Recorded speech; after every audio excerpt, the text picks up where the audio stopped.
It's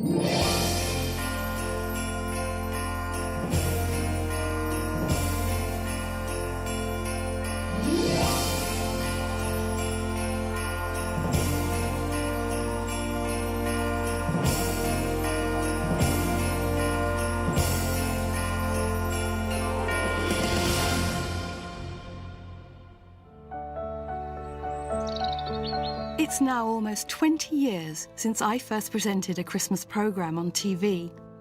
It was an incredible experience and it had the most amazing response. Now, all these years later, here I am again. Every year there are new generations of people cooking Christmas for the first time. And I think a real classic, homemade British Christmas is part of our history and heritage.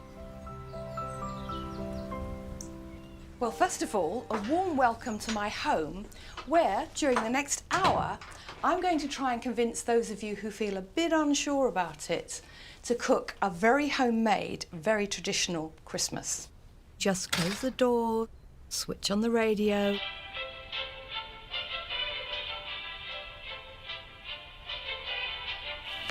The best kept secret is that home cooking doesn't just taste infinitely better, it's also much cheaper. But first, let's just hear the sounds of Christmas. It's the crunch as you bite into pastry. It's the sound of something sizzling in the oven. And the crackle of crackling. Coming up, there's rich dark chocolate and thick velvety cream. We don't have it every day, but when it's Christmas, we do have double cream. I'm hoping you're going to try some new Christmas recipes. I've got a pan here that is really hot. I always say hot as you dare. We've got some very clever canapes. I'm going to show you something that I've only just discovered this year and I'm quite excited about it. I think we've got the best trifles ever. I know chefs wouldn't approve of this, but I don't mind about chefs because we're home cooks. And of course, Christmas wouldn't be Christmas without turkey and all the trimmings. I have to say I've never, ever had a dry turkey.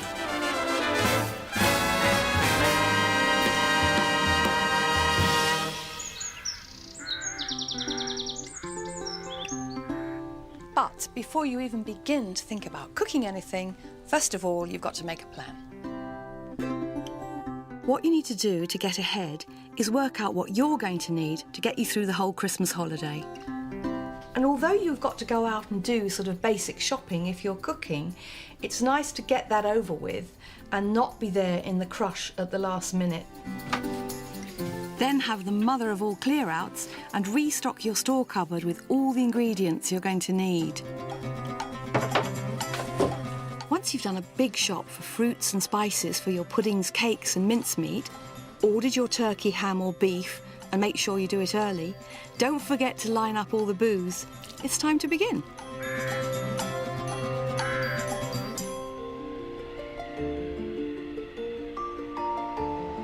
Well, the very first thing I've got to do is persuade you to make a Christmas pudding.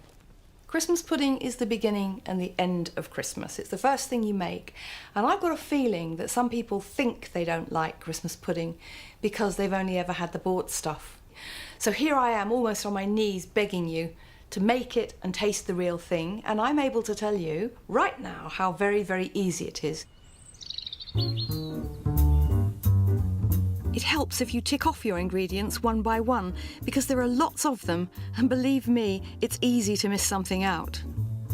After all, it's full of good things: sultanas, raisins and currants, chopped almonds, candied citrus peel, soft brown sugar, white breadcrumbs and shredded suet.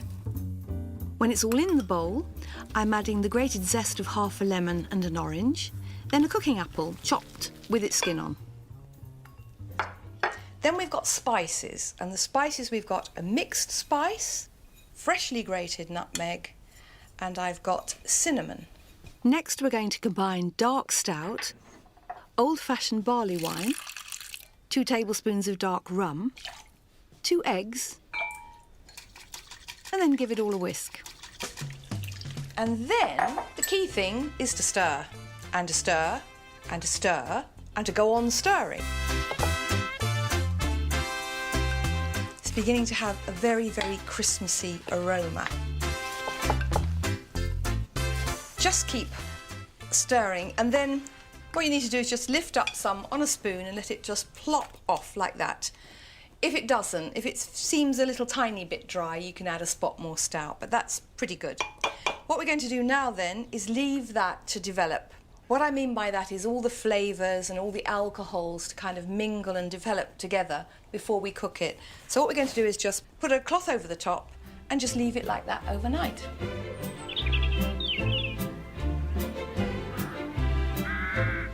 So after a whole night of festive soaking, we remove the cloth, and you can see that all those fruits have now absorbed the alcohol and they've just become really plump and juicy. So now we're going to add some flour. Give it another good stir, and then it's ready to go into the pudding basin. Then just smooth it out, cover in parchment and foil, and tie it with string. And then that's all ready for the steaming.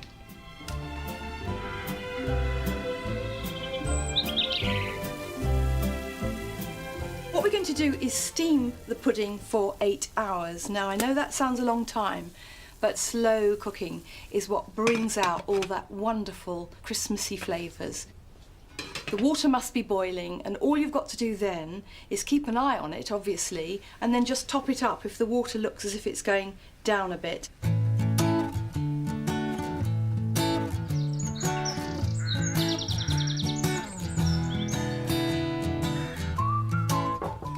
So it's steamed away all on its own for 8 hours, and then I took it out of the steamer and I've now let it get quite cold.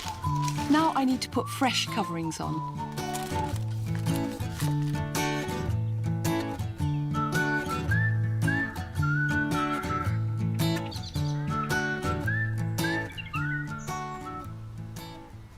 You need to store it in a cool, dark place, and that could be either in a cupboard or even under the bed in a cool, unheated room. Christmas pudding actually keeps for years, so why not make 2 and have one next year?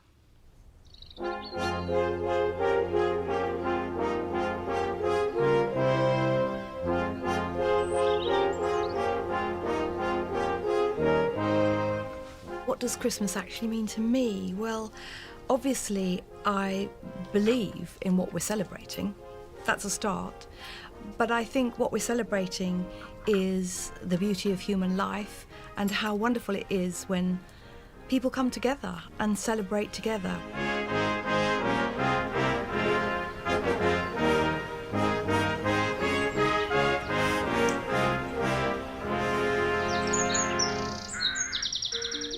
Traditionally, this celebration is always going to need a dark, rich Christmas cake.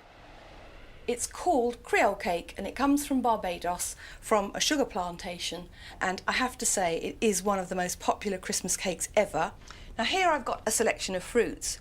Still got currants, raisins, but this time chopped prunes, and again chopped candied peel from whole candied peel if possible, mixed chopped nuts, and this time glacé cherries.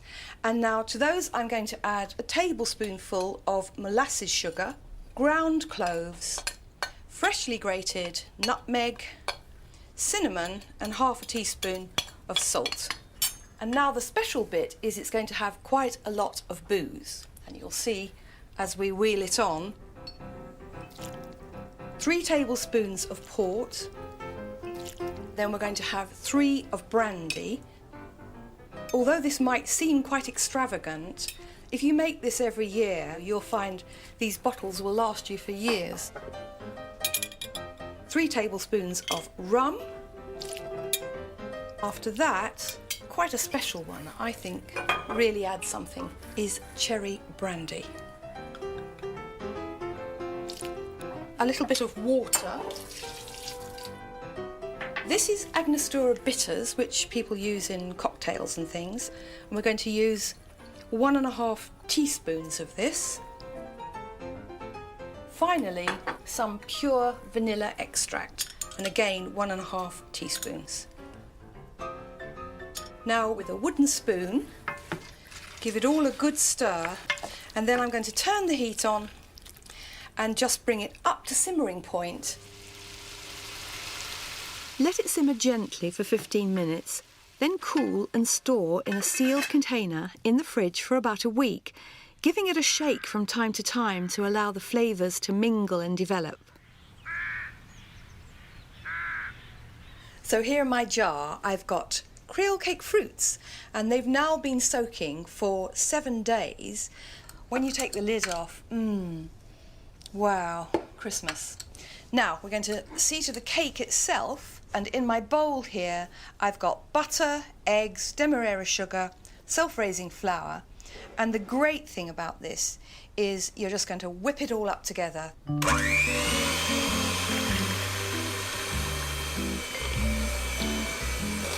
Once it's well mixed, add the fruit. And then take a large spoon and just fold the fruits into the cake mix. Push it to the side, go down, twist it over. And now we're just going to spoon the mixture into the tin. Bake at 140 degrees centre shelf for 3 hours. Then cover the top with parchment for a further hour until it's ready to test. Now what I want to show you now is how to tell when your cake is cooked. You just put a light finger touch in the centre, and then if it just springs back, as this is springing back now, then you know the cake is cooked. If it doesn't spring back, then what you need to do is whack it back in the oven for another 10 minutes or so. The cake will improve with keeping, and did you know that it's traditional to feed a Christmas cake? Just take a toothpick, make holes, and then spoon brandy into them.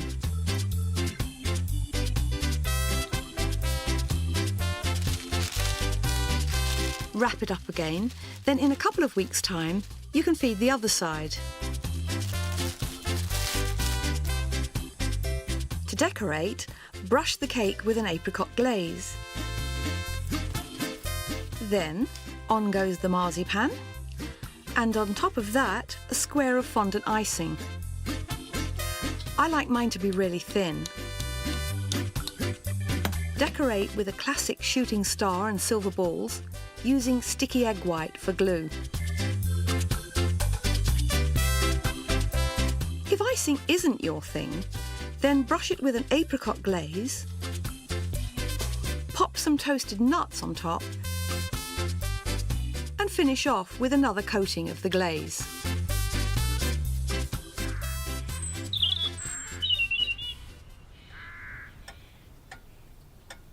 I think sometimes, the pace of modern life is such that we don't have little spaces, we don't have times for reflection. And one of the nice things about preparing for Christmas and cooking at Christmas, if you get these little spaces where you can sort of sit down, put the radio on, snip your candied peel, do the little bits and pieces that you need, and in a way there's something, although it's work, there's something quite relaxing about it.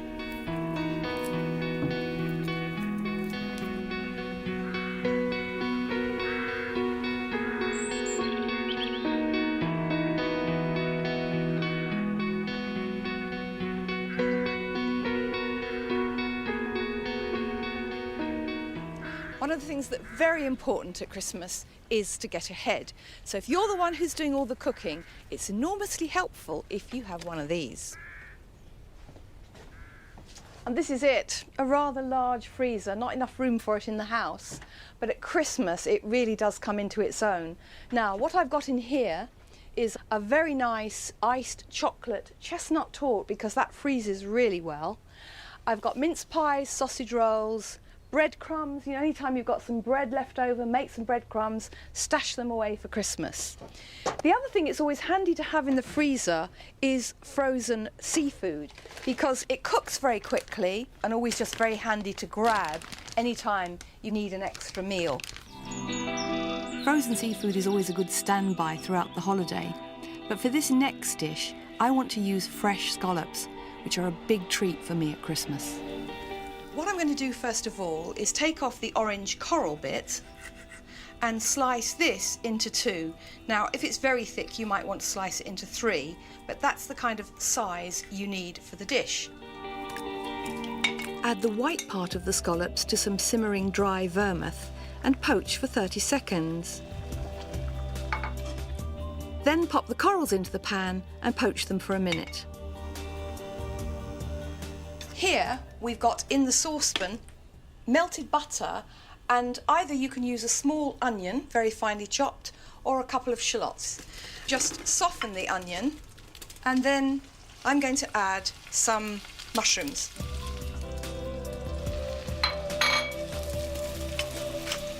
Season and simmer gently for 15 minutes. You then add some flour, and you just stir the butter into the flour. When it becomes a smooth paste, add the poaching liquor a little at a time to make a sauce. Now I'm going to turn the heat off and add a little bit more butter. Then I'm going to add double cream, and we don't have it every day, we don't even have it every week, but when it's Christmas, we do have double cream in our sauce. Now that's going to be left aside to get quite cold.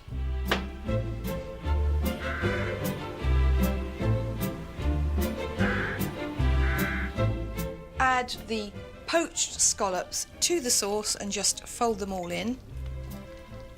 And then they're going to be spooned into gratin dishes, like that. And in here I've got a mixture of fresh breadcrumbs and Parmesan cheese, and I'm going to sprinkle that on the top because that's going to give it a lovely bit of crisp when it comes out of the oven.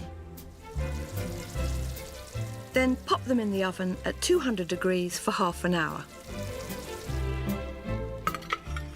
Serve 1 for a first course and 2 per person for a main course. Either way, this is pretty special.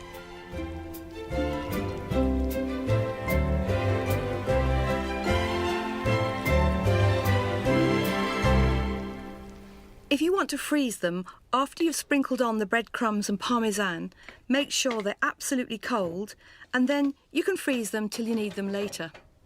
And then what's underneath the scallops there is a little box that's full of braised red cabbage, because that's one of the cooked vegetables that really does freeze well, and it's so handy to just have that all tucked away in case you need it.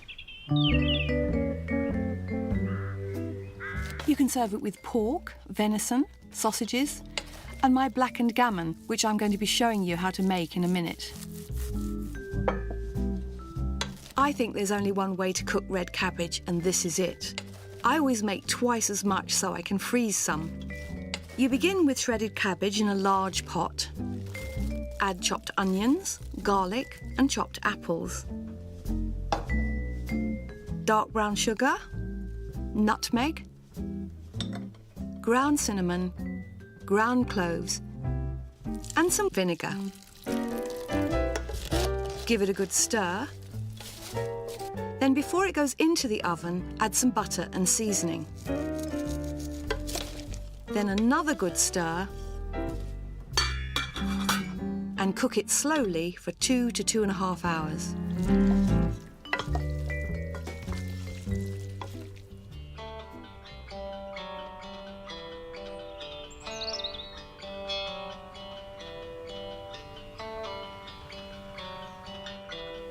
Now I want to show you what I always cook on Christmas Eve. It's not only a great recipe served hot, but there's lots left to serve all over the holiday with homemade pickles and chutneys. This lovely thing here is a collar of British bacon, and it's been smoked, and it's what I always have at Christmas. I feel almost reverential about it. It's so good.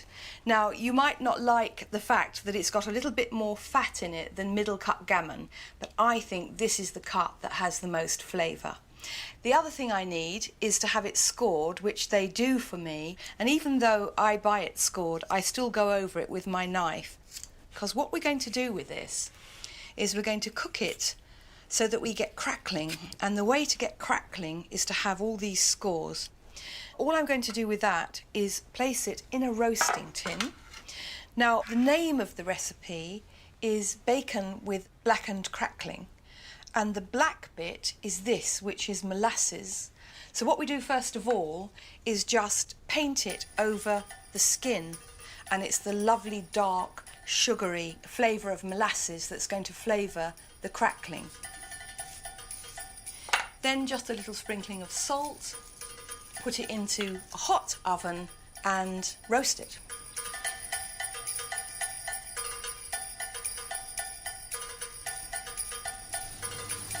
Now all that's going to need is a lovely sauce to go with it. I'm just going to show you now one of the greatest classic English sauces ever invented. And the good news is it's very, very easy to make. It's called Cumberland sauce. Thinly pare off the zest of an orange and a lemon, cut into very small, thin strips, then boil in water for 5 minutes to extract any bitterness. Then melt 4 heaped tablespoons of really good quality red currant jelly with 4 tablespoons of port. When it comes up to a simmering point, just turn the heat down, whisk very gently until all the red currant jelly has melted. This is very special. It's my great-grandmother's bowl, and I always bring it out at Christmas, and I always put Cumberland sauce in it. What I'm going to put in here is the juice of the orange and the juice of half the lemon. Here I've got English mustard powder and ginger powder. And what happens with this is the mustard powder just gives a very slight sort of thickening to the sauce when it's ready. Once the red currant jelly and port have melted, add to the mix. Then we'll give it a little whisk, one more whisk, and then add the citrus peels. The beauty about that wonderful Christmassy sauce is that you can serve it with pâté, you can serve it with cold cuts. It keeps in the refrigerator if you put it into a screw-top jar or a polythene box, or just cover the dish with cling film, and you can keep going on and having a little bit more, a little bit more. It'll go right through to New Year. That sauce served with the